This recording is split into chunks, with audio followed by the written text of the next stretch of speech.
All right, there's no hotter show on TV, streaming or otherwise, than Luke Cage, which we talked about a couple weeks ago with Luke Cage himself, Mike Coulter in studio. It's an incredible cast. Mahershala Ali was on in season 1. Rosario Dawson, Alfre Woodard. I mean, great cast. Theo Rossi, but only one member of the cast, however, dare I say, has more than 10,000-yard career rushing yards in the National Football League. 12 years in the National Football League, an All-American in college as well. Good to see you, Thomas Jones. How are you? Great to see you too, man. Okay. I'm good. It's been a while. Yeah. It's been a minute, as they say. It's been a minute. So, yeah, because the NFL Network started in 2003. You had just left the Cardinals, Yes. your first team, to join the Bucks. Yeah, I was traded. And then you joined the Bears, and things really took off for you there in things Chicago. started moving. Right? Yeah, Pretty much? Yeah, things started moving in Chicago. I mean, I was drafted in 2000 by the Cardinals, first-round pick. Went to Arizona. I had a little bit of a tough time there. Went through some growing pains, and John Gruden traded for me, and I went to Tampa right after they won the Super Bowl. What was that like strolling in there after winning the Super Bowl? It was it was incredible. I went from like one of the worst experiences to the best experience possible, and also got a chance to play with Rondé Barber, Michael Pittman again. So it was an incredible experience. I mean, the fans. I mean, I think that was what I thought the NFL experience was, and unfortunately, at the time in Arizona, they didn't have the same management. It wasn't the same type of situation. We didn't have our own stadium. It was 130 degrees outside. Mm-hmm. It just wasn't what I expected the NFL experience to be. And a lot of that had to do with me as well. I wasn't as mature. I didn't put as much time in the film room and in the weight room. So it was kind of it was a mixture of things. But Tampa was what I would have loved to have had when I first came to the league. Right. And then you left there to go to Chicago? Yeah. You were a free agent? Is that what happened? Yeah, I was a free agent, went to Chicago.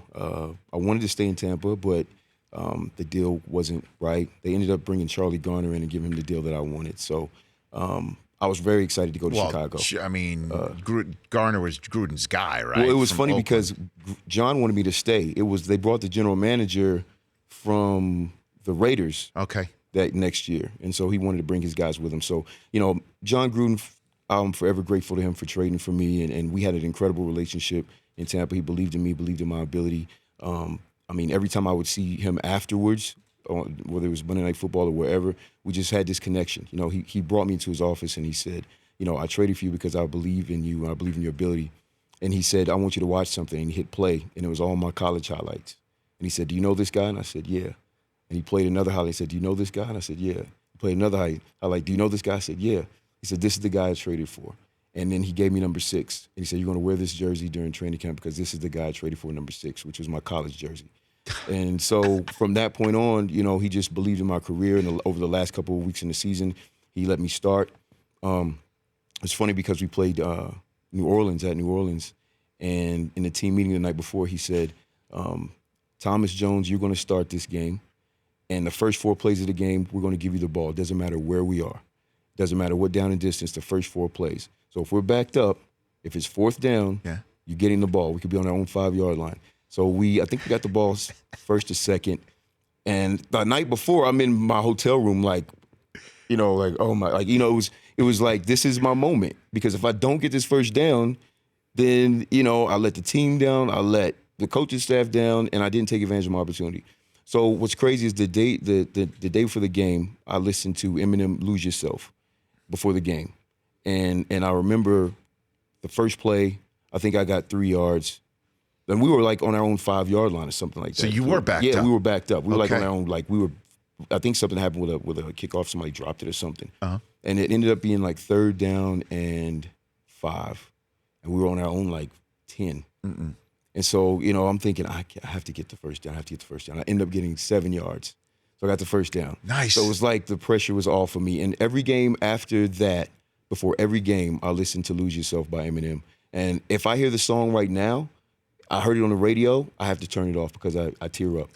No kidding. That's how much respect I have for that whole situation and how that really helped change my career. And it's funny, I could hear Gruden's voice too when you're telling that story. He said, "Do you know that guy?" Yeah, Thomas Jones. Do you know that guy? Thomas Jones.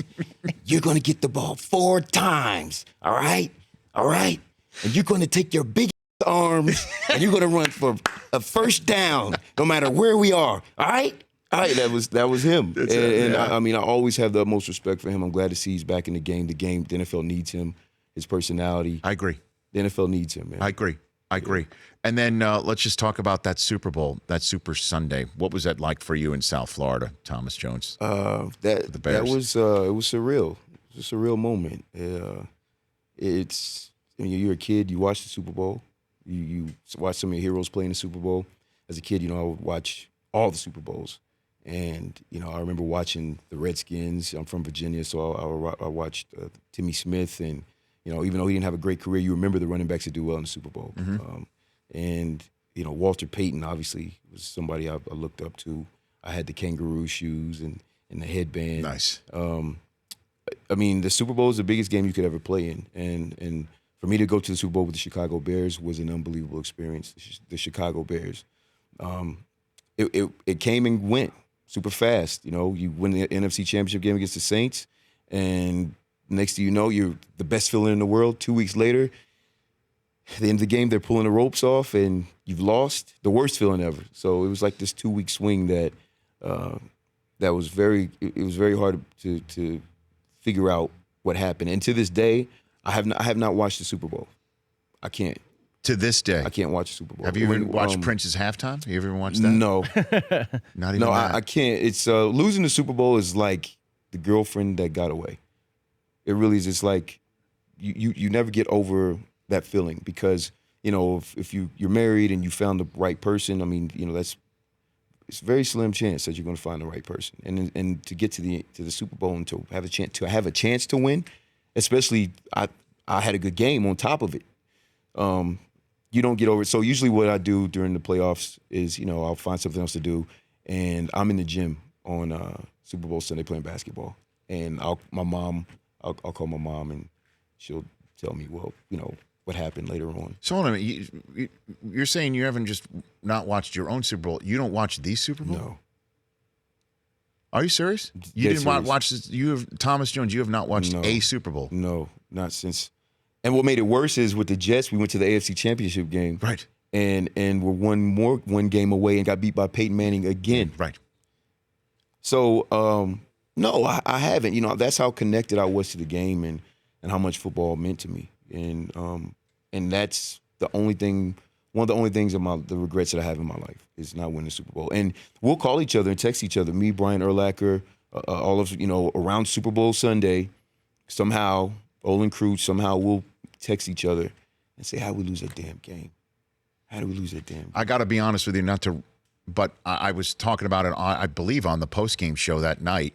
If you had told me that the defense, the cover two, would make Peyton Manning dump it off all day because he always will just always hit the open receiver. That's what the sheriff was known for, right? Yeah. That Thomas Jones would run for over 100 yards and Devin Hester would return the opening kickoff for a touchdown, I'd say the Bears are going to win this football game. Yeah. I would have put my money on that too. It just goes to show you that game is up for grabs, man. It started raining right before the game. So I'm like, this is our game. That's what we did. We ran the ball and we played defense and they just made more plays than us and we turned the ball over too much. And we even had a shot at the end. I think that's what makes it worse. Sometimes it's best to get blown out because then it's like, well, we didn't have a chance. But then you're at the end of the game, you're down 5, you're driving. This is like, we're going to be one of those historic Super Bowl teams that comes from behind in the fourth quarter. Mm-hmm. And then,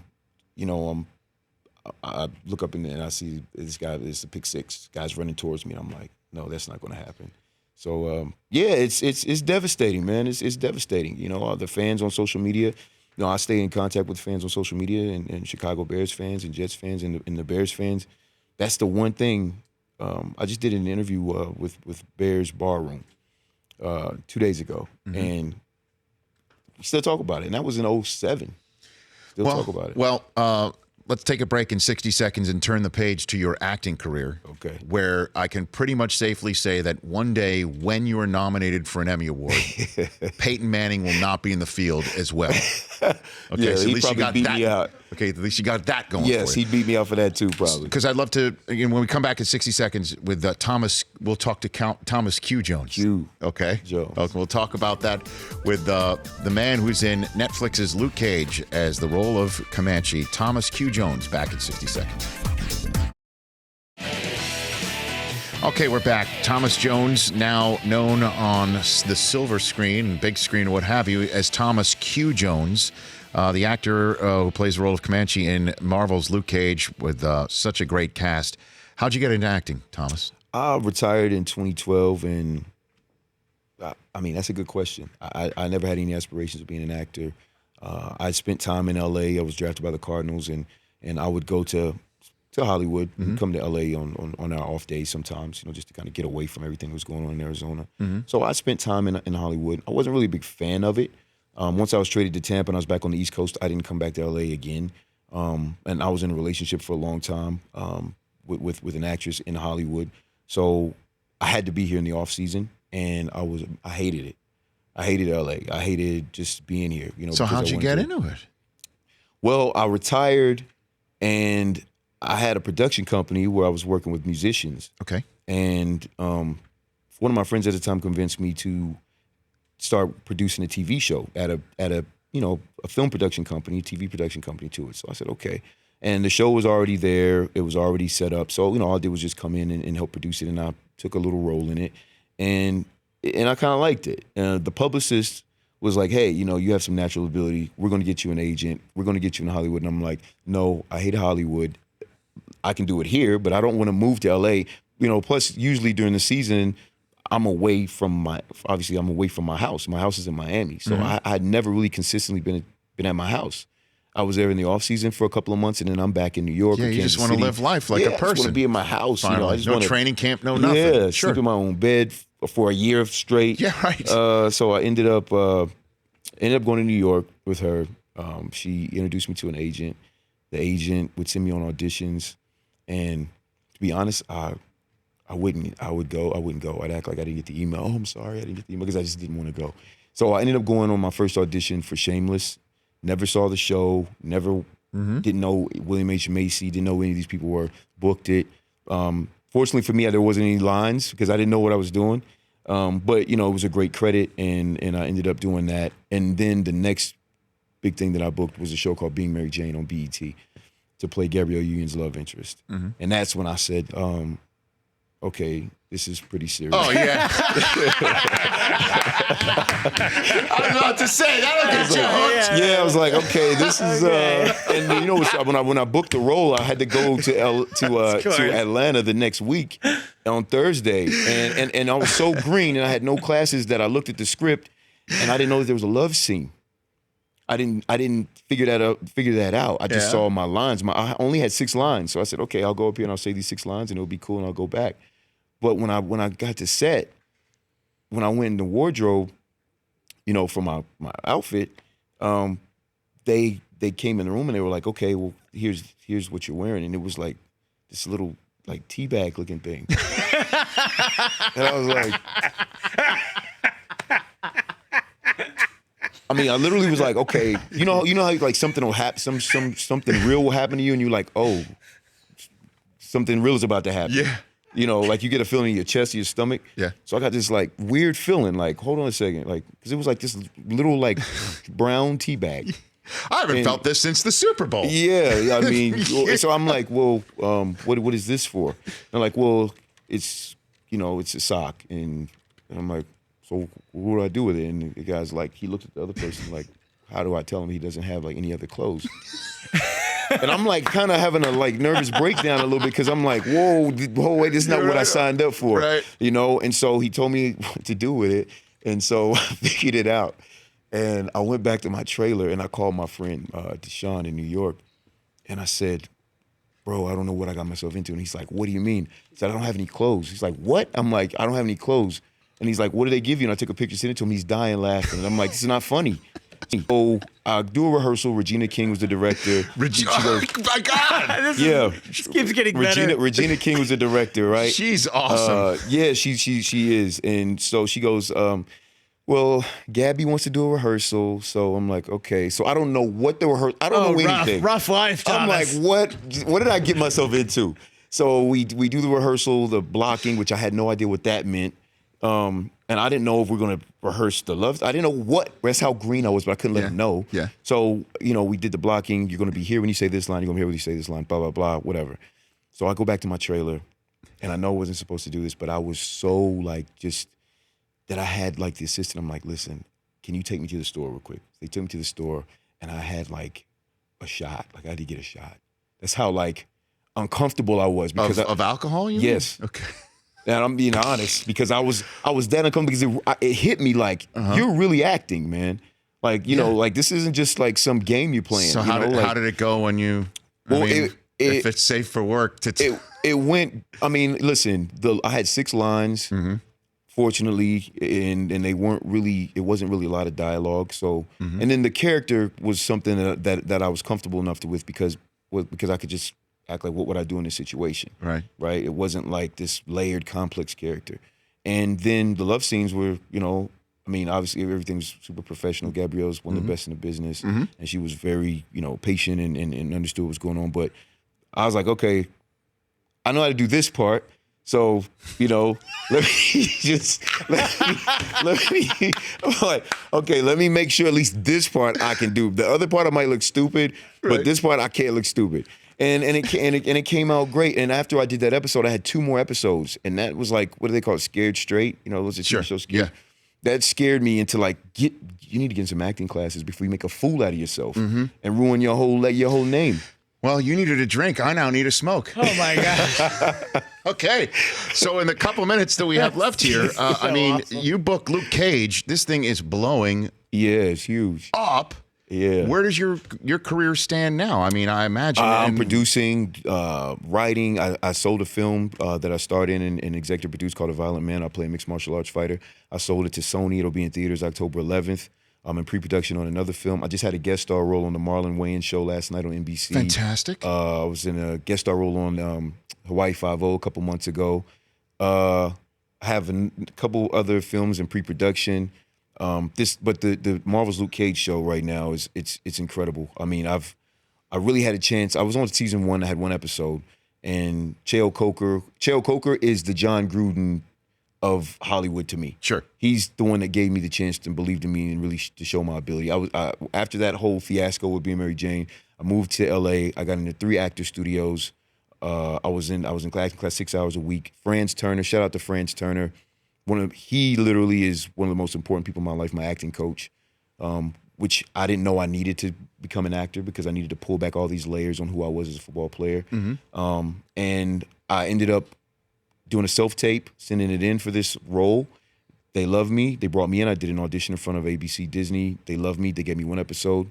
Cheo liked what I did the first season and said, you know what, I'm going to write you in for 7 episodes, and I'm giving you this incredible arc of a character because I believe in your ability. And I took the ball literally and ran with it. So I am so happy for you. Thank you. And because it's so difficult to transition. I sat there at the first rookie symposium I covered and heard the number of how long the average NFL career lasts. Yeah. And just looking around the room and saying a lot of these 21, 22, 23-year-old men are going to have to figure out what to do next at age 26, 27. Right. You played for 12 years, which is an incredibly long career. Yeah. And it's so difficult to transition and be successful and keep your head on straight. It is. It's like when your career's over, you just kind of spit out. It's kind of like you're in this tornado for however long you play, this crazy world. And then when it's over, okay, there you go, boom. And they drop you off wherever you land. And now what? And you have to pick yourself up. And that's why I changed I added my middle initial to my actor's name because, people, I think people are trained to think one-dimensionally and they like to compartmentalize people, especially athletes. They think we can't do anything else but run, jump, catch a football, whatever, which is so far from the truth. The majority of athletes are some of the smartest people. You have to be. And, I've certainly in football. That playbook is ridiculous. I think they see what we do physically and they think it's just this brutal, Neanderthals. It's like, no, you have to be super smart. You have to be very intuitive, instinctive. That's why you make it to that level. And play 12 years too. played 12 years. It's a long time because they're constantly trying to get you out. They're constantly trying to not pay you. Constantly trying to bring someone else in and take your job. So I added the Q because I wanted to make sure that I separated Thomas Jones, the 10,000-yard Pro Bowl, whatever, football player, from the actor, because I'm a real actor. I'm not just the guy that's just saying, let me just see if I can get in a TV show. And no, I really love acting. I love the craft. It's helped me figure out who I am, because football puts you in this box because you can only work within this small area, and you can't really create. You can't really be a human, and it takes a lot of the humanity away from you, the way you have to be. I'm a totally different person when I played. When I played, I was very intense, very aggressive, and I enjoyed the violence of the game, you know? And then because I started off so bad, I had this chip on my shoulder. And I carried that throughout my career, which I think is why I was able to do so well towards the end, because I always felt like I had to prove myself. And that makes you that kind of person sometimes off the field. And acting helped me really become open and vulnerable and be okay with showing me being a human being. And that's I think those are the best actors, the ones that show the most humanity. I think that's why people can connect to their characters. And that's what I was able to do with this Comanche character. Well, Thomas Quinn Jones, right? Thomas Quinn Jones the first. Thomas Quinn Jones the first. You have come a long way from the Gabrielle Union Sox, sir. I'll tell you that.